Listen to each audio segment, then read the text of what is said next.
Assalamu alaikum wa rahmatullahi wa barakatuh. Welcome to my YouTube channel.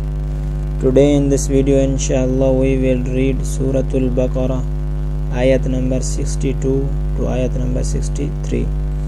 I hope this lesson will be cleared after this video. You must revise with me this lesson. Let's start the lesson. أعوذ بالله من الشيطان الرجيم.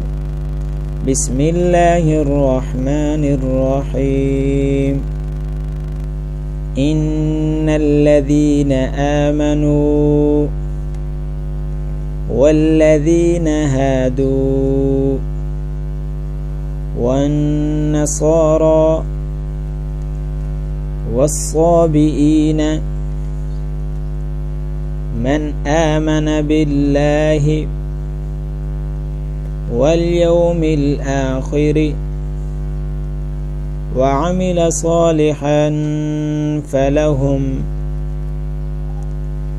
أجرهم عند ربهم ولا خوف عليهم ولا هم يحزنون.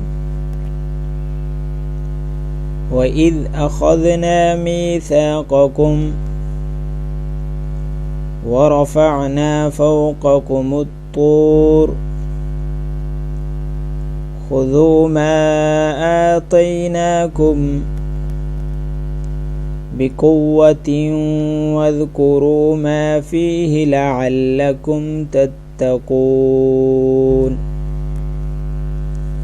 إن الذين آمنوا والذين هادوا والنصارى والصابئين من آمن بالله واليوم الآخر وعمل صالحا فلهم أجرهم عند ربهم ولا خوف عليهم ولا هم يحزنون.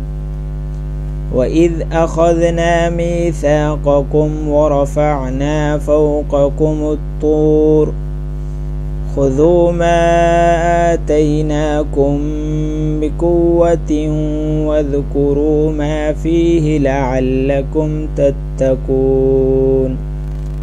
To memorize this lesson, watch again and again watch this video. It's enough for today. Take care yourself. Thanks for watching. Allah Hafiz.